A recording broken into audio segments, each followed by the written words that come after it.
So I have realized in like the last couple days that I have reached my manifestations that I originally went for a few years ago. And the past 3 years, I have been manifesting new things. Like I realized I've been asking for more. I get it. I don't like it. I go back into the void, the unknown. I get confused. I get irritated. I get sad. I get scared. And then I intend for more. I manifest it. Don't like it. Not into it. I go back into the void. I get scared and confused again. I manifest more. Go back into the void. And I'm manifesting something new now. And it's happening. I think it's been happening actually. And part of all that, you just look back on things and you're like, wow, okay, that was clearly leading me to where I am now. But I didn't know it at the time. And if I could just stay consistent with this, then it's mine, That's it. Just persist in it and it's yours. My biggest manifestation has been to move back to where I was when I was 18. I always had big dreams. I always felt intuitively that we create our own reality, that there is something out there controlling all this. There's just like a magic to life. I don't even know if I believed in God, but I knew there was just like a magic to life that like I couldn't put into words. And I was scared to. And I felt ashamed for it and embarrassed by it. I tried to end my life when I was 17. And very significant synchronistic things happened during that and after it that led me to the Pacific Northwest. When I turned 18, I finally packed my bags and moved. Like I always wanted to live like an adventurous life, like a writer's life, just on the road, going where I want to go. I used to love like Hunter S. Thompson and Jack Kerouac. I wanted to experience more in my life than just go to work and sleep and come home and sit in front of a screen. But I didn't really know what that looked like, and I didn't have patience for it. And I was really sad. My mom had a brain aneurysm when I was 14, and my high school experience was taking care of her and my special needs brother. And my family was just so chaotic and just psychologically damaging all the time. It's taken a long, long time and a lot of therapy to undo all their thoughts and all of it. Yeah. So after I try to end myself, I actually got something, an object. I'm going to be very vague with this. I got an object, and I named it. And I met someone with that exact name like a couple weeks later. Maybe even, I don't even know, like not that far after. Which was insane. Looking back, it was like, dude, I manifested that. I didn't even know. I didn't even know back then. Like, how crazy is that? And we ended up together. He ended up being like everything that I was looking for. We moved to the Pacific Northwest together as soon as I turned 18. And I thought, this is it. I'm going to live my life now. I was like in a film class. I really wanted to be in film, make movies. I was going to go to a film school after I graduated when I was 18, but that school shut down. And that was kind of part of why I wanted to end things, because I just felt like nothing ever worked in my favor.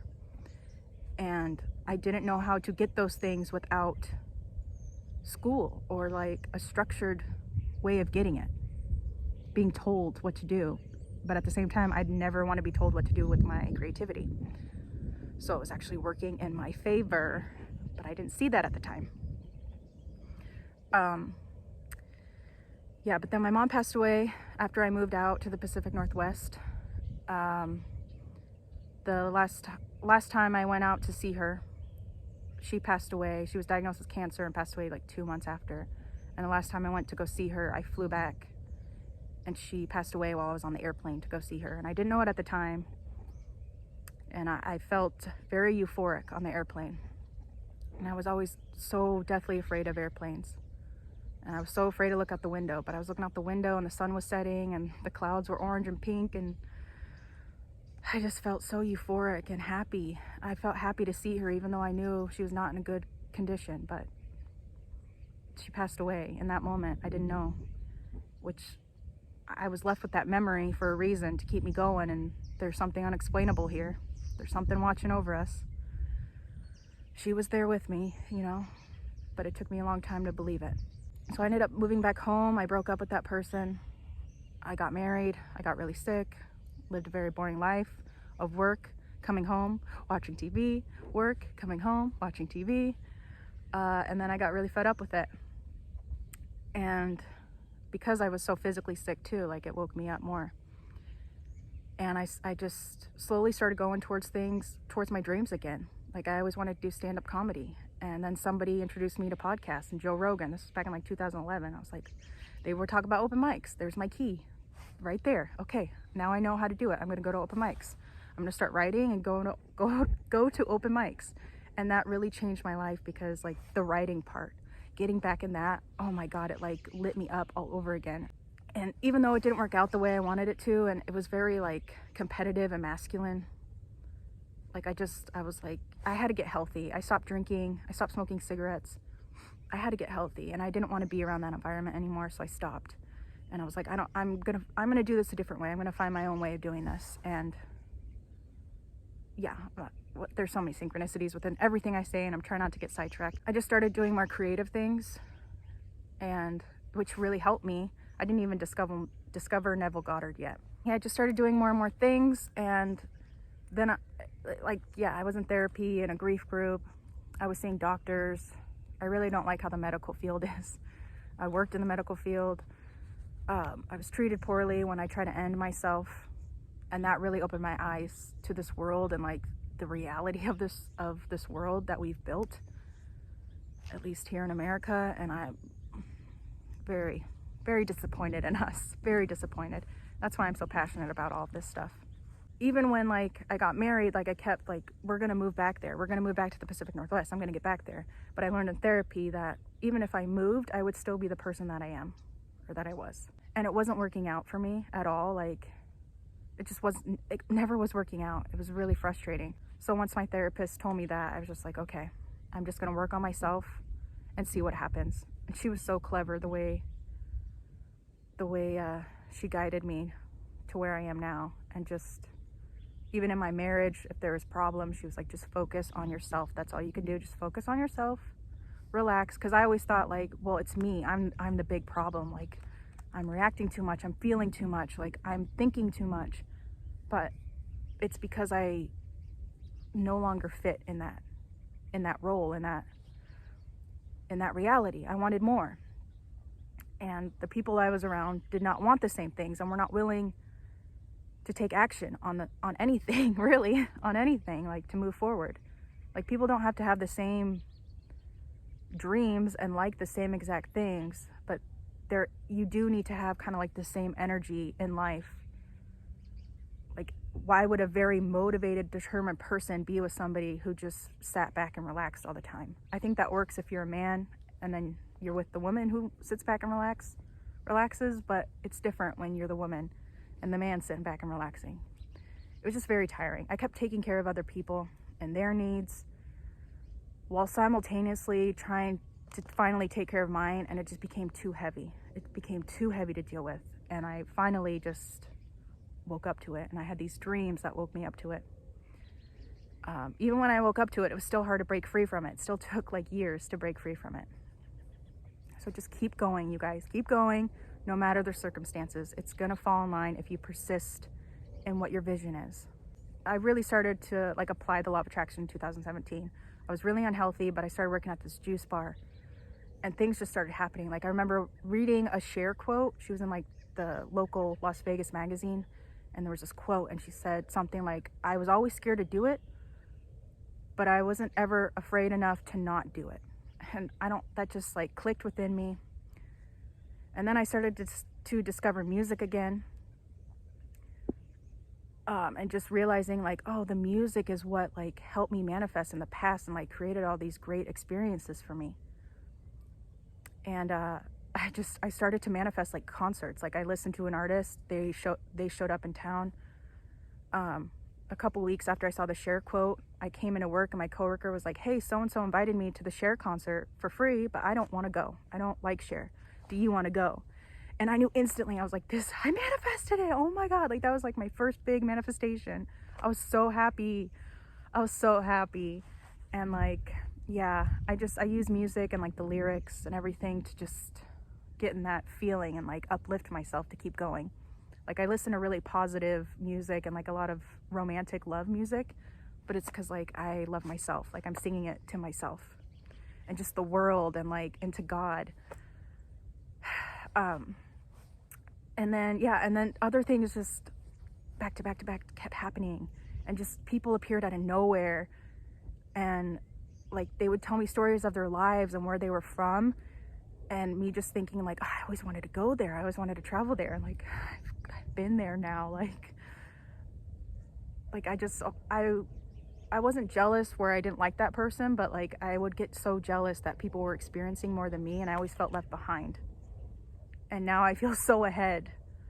Like I'm just in awe of what life can do if you just believe. More and more things just kept happening, and then I had this dream in January of 2019 that like was all about pretty much my past relationships with men specifically, and like going up and down stairs. And it just really woke me up to where I was headed, where I should go. And it tripped me out that like I was having night sleep time dreams, and my subconscious mind was telling me where to go next, what to do. And there was like numbers in the dream. I didn't know about angel numbers back then. Like I knew 1111. Me and my best friend growing up would see 1111, be like, it's 1111, make a wish. But other than that, but the number in the dream, it doesn't mean anything to anybody, which is more significant. When I looked up the meaning, it's just the perfect message for what I was trying to manifest in that moment.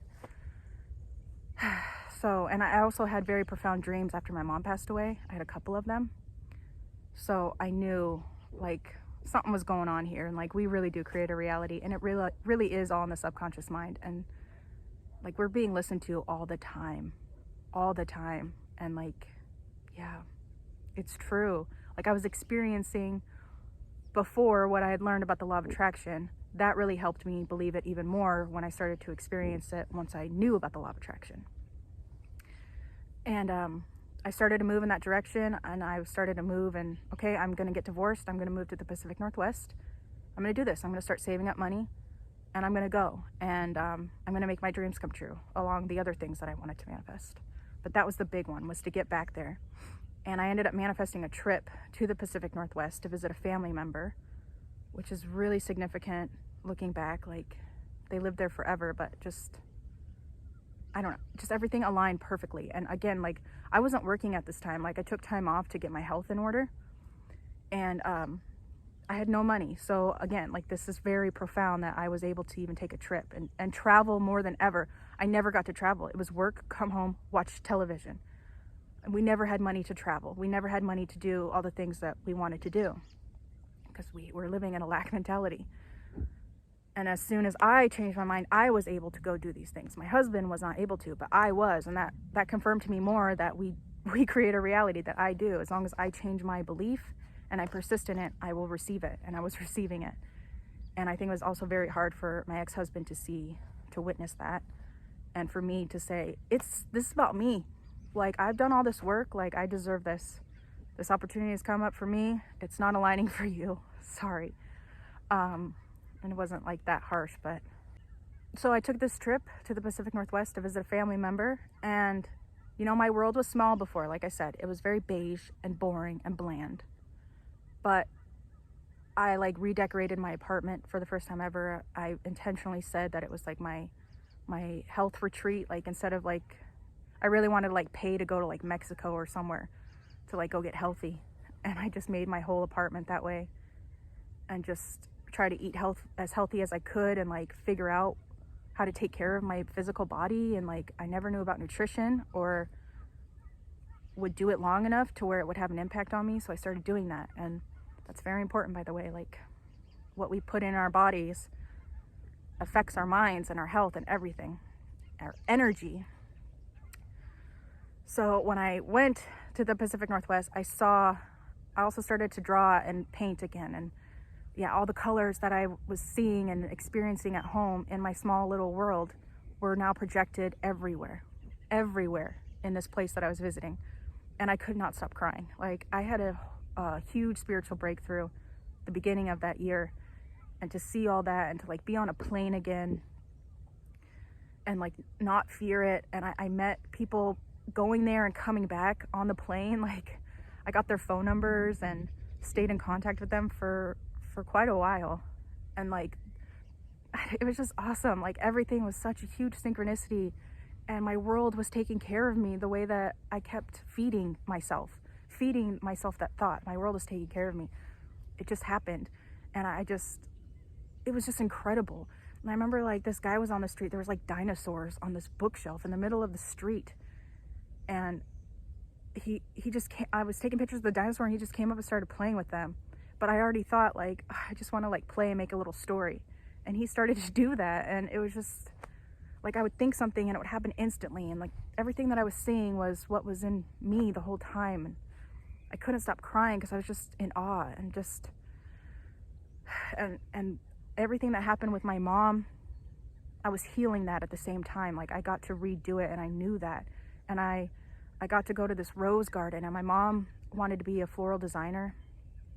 She was a floral designer. She actually wanted like her own shop called Little Shop of Florals, because she liked Little Shop of Flowers. And she loved roses. Roses were her favorite. So going to this rose garden and just being back in the Pacific Northwest, being reminded of when I lived there before, grieving that in a whole new way, and just like the way I wish I would have years ago, and like just loving myself the whole way through, knowing that when my mom was with me, accepting her once again, even though she was no longer here, forgiving her, forgiving myself, everything. It was just beautiful. Beautiful. I just was so thankful. And I actually wanted to move somewhere else, and I met 3 people that just moved from that place, and they were like, don't go there. So it just like the universe was leading me nonstop, just no, yes, no, yes, no, yes. It was undeniable. And then I was like, okay, I officially know I'm getting divorced and I'm moving out here, saving money, we're doing it. Maybe that was maybe that was 2018. I think it was 2019. Then I had a dream. Then I got to go on an Alaskan cruise and meet Anita Morjani, who had a near-death experience like my mom. Manifested that out of thin air with no money. That was something else. Somebody I met had talked about being from Alaska. I'm like, oh, I always wanted to go there. Boom, I'm there. Always wanted to zip line. Boom, I'm flying in the air. I'm zip lining. I'm doing crazy shit I always wanted to do. Was too afraid to do it. And I also was like way heavier back then, and so insecure, and my body was so exhausted, but I kept going. I didn't care what I looked like or what I felt like, even though I was in so much pain and I did not like the reflection in the mirror. I kept going. I'm doing this. I don't care anymore. Like, this is so stupid. I'm literally dying. I need to just wake up already and live. And I really wanted to see through it this time and not give up like I did in the past. I wanted to see it through. And that's what I've been doing. And then I was going to move in 2020. And then, things happened. And my grandma was passing away. And from dementia. But I got to travel more with friends. I got to travel to Seattle. Like, one of my best friends growing up suddenly lived in the Pacific Northwest. He was having a baby, and there was a baby shower in Seattle, and I flew out. And then I had to meet up with someone at the airport that looked exactly like somebody from my dream. And I was just like, okay, this is getting weird now. A lot of that like really tripped me out, and like I had to deal with, am I fucking schizophrenic here or what? Like, what's going on? I had to deal with that for a little bit. I think too, my nervous system started to go down because I was grieving my grandma, and we were really close growing up. She basically took care of me. I don't think I would be the person that I am today without her or my little brother. But I mean, she had issues, okay. And I was working in therapy to kind of like release her when she did pass away. So I'm so grateful that I did that, because I don't think I could have made it this far if I didn't do that. Because it was very heartbreaking to lose her. And even on her deathbed, there was one day very significant synchronicities happened on my way to go see her that were undeniable, dude. And then when I saw her, she told me basically what was going to happen in 2020. And she told me things about my own future. And that on top of everything that I've been through has been a lot. It's been really heavy to deal with. And not think that I'm insane. Because, yeah, I believe that we create our reality, but I'm like, okay, but, like, what's going on here? Like, why is my grandma telling me all this? Like, huh? Anyway.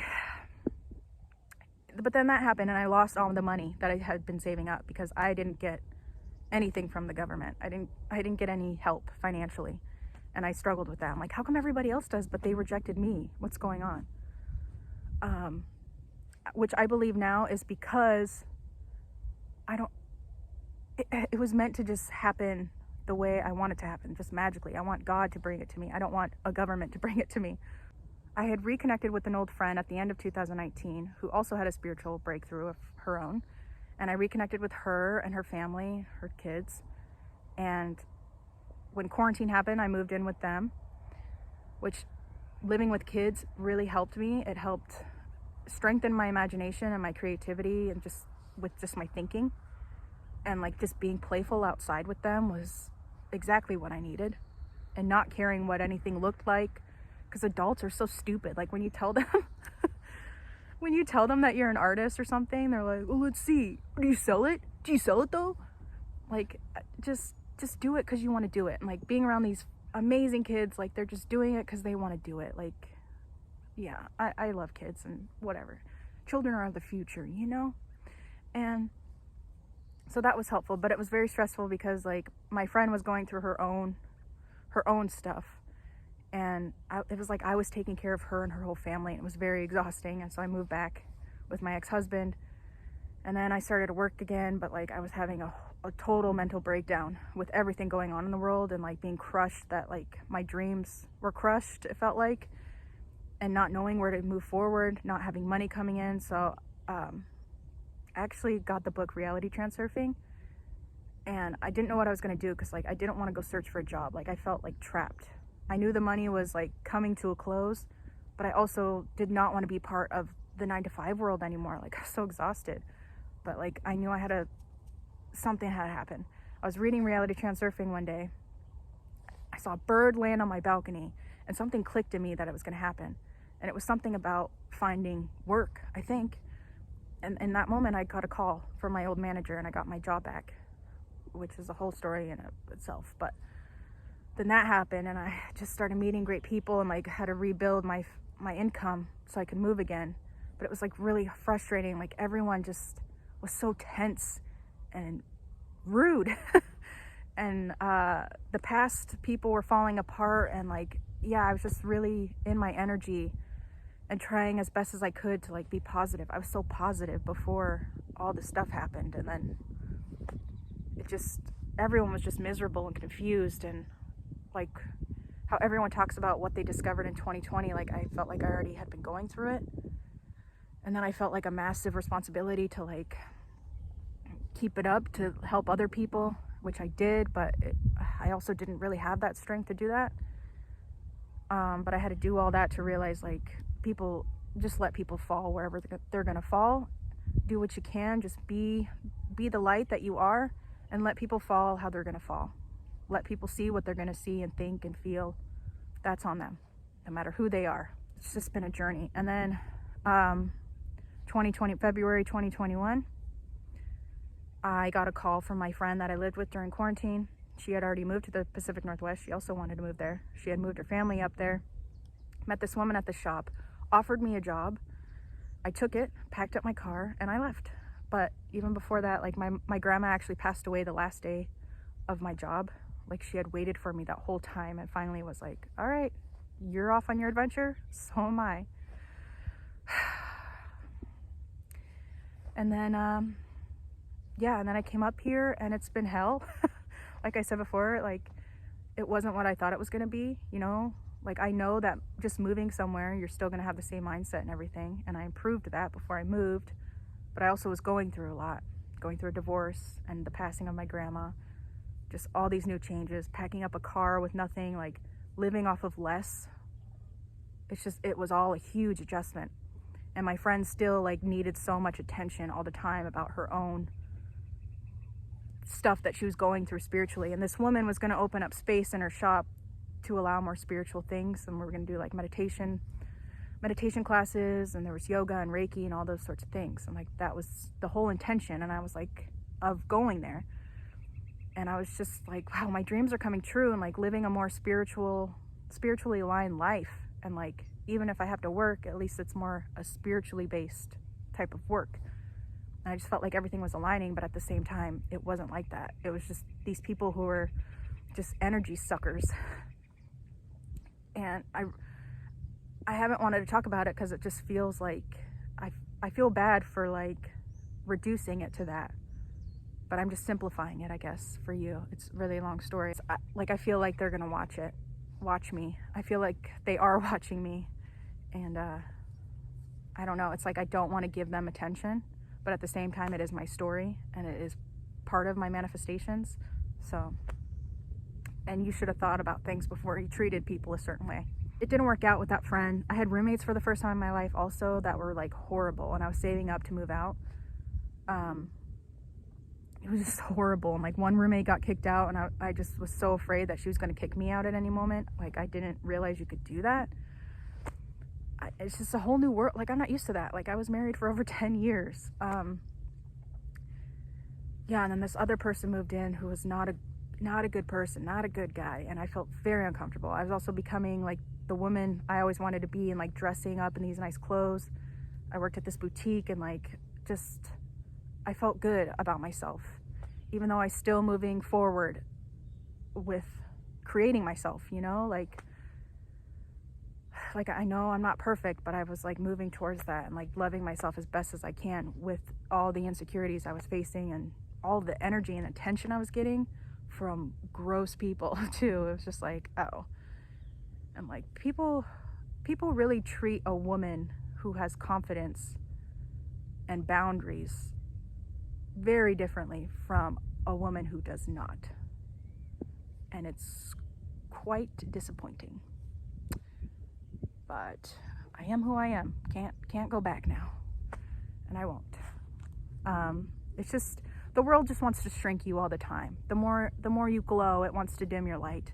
And you just got to keep learning how to keep that light going no matter what. That's all that I've been going through. Anyway, me and my friend ended up not talking anymore. I told her that I feel like anytime I try and tell her how I feel, she doesn't listen. And she laughed in my face and said, okay. And I thought, wow, how immature and rude of you after all I've done for you and your family. Okay, now I know who you are, now you know who I am. Then she wrote me that I'm toxic, and I was like, okay, now I really know, thank you. And then I got fired through an email, and that same night, one of my roommates, he would purposely leave the bathroom door unlocked, and he was in there for quite some time. And I really had to go to the bathroom. And after reading that email, I got really upset, and I was like, I need to go to the bathroom. I knocked on the door, nobody answered. I walk in, he's in the bathtub. I didn't see anything, but like I could smell my own bath stuff that he was using.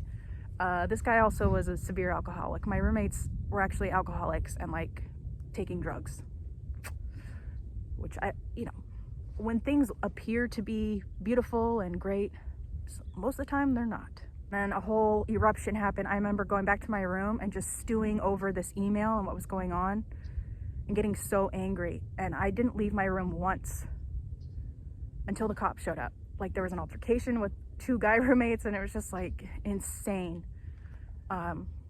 Yeah, and then I found out that like that roommate stabbed his father, and we had to get a restraining order, and I had to go to court. And it was like terrifying, and I didn't understand why I had to go through all this stuff. And like I didn't like having to be around this energy. I just wanted to be with my own energy that I knew was good and pure and just fun. And this was not fun. Like what I had envisioned for myself and moving back to the Pacific Northwest was not happening the way that I had envisioned it. And it was really disappointing and scary. And it was really scary to be in the unknown. Along with that, like I caught my neighbor peeking in my window, who was also a cop. And so my nervous system just kept taking chunks out. I was so paranoid and scared and really depressed.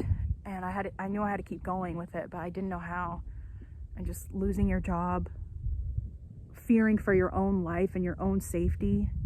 The safety that you do get, like it's not even real. Like they're gonna be peeping in your window anyway. But I'm here now. This is a long video. Sorry, whoever needs to hear it will hear it. I've been through a lot, and there's so much more in between that I want to talk about, but I'm going to leave it at that for now. Ooh. Ooh, I look rough. The sun was supposed to be out today and it's not. And I don't know why I checked the weather app. Just go outside and check the weather that way because the weather lies. Do you hear that bird? There's so much more to the story. Also, my partner that I moved to the Pacific Northwest with ended up moving back to the Pacific Northwest, like pretty close to me, which is bizarre. And then I thought, oh my God, they're my specific person and we're meant to be together. And I had to go through, no, we're not. Like, that served its time and its purpose and I'm thankful for it, but it's time to create something new. And I'm there now. And I've been, like I said in the beginning of this video, I've been creating more and more new things, and then changing my mind and it falls apart and I wonder why, but it's because I changed my mind. And now I really know specifically what I want, and it's like, it's here and it's happening. And I feel like my energy is finally back up to where I can manifest what I truly want again. And like, I understand that God was leading me through all of that to realize that I don't need or want any of it. And that we're all energy. And I know it was just, I had to get my energy right. And it's okay if things aren't going right in your life. That's the whole point of this video. It's okay if things aren't going right. Your outside circumstances do not matter, but you need to persist. Like, what I have been facing has been really terrifying. And I've been doing it alone. I didn't have anyone to talk to when all of that stuff was happening. I had nobody. And I purposely shut out other people because I was so afraid. I just went dark. I went dark. I went into the void completely, like a crazy person. And I'm so thankful I did, because now I have this experience like I wanted ever since I was young. We're living on the edge like Hunter S. Thompson, you know, but we're not going to end it. We're not going to end it. I want to see it through. All these people that I idolized ended up taking their own lives. But like, what if I actually love my life and love these adventures and love myself and help other people love themselves? What if I take this pain and make it into something worth living for? You know, like, that's the mission. That's the mission. And yeah, that's why I don't really care specifically about getting the man or the money and stuff. Like, all of that I know is going to happen and it's going to come and is here. But what about in between? What about how you're really living and your lifestyle? How are you spending every single day? Like, what does it mean to live in your imagination? What can you experience every day? The magic of life. Yeah, I feel like I'm back here. I'm back to it. I'm back in a void where I'm really happy. It's not happy all the time, but like, I'm happy. Anyway, have a wonderful day, you guys. Thanks for watching this. Bye-bye.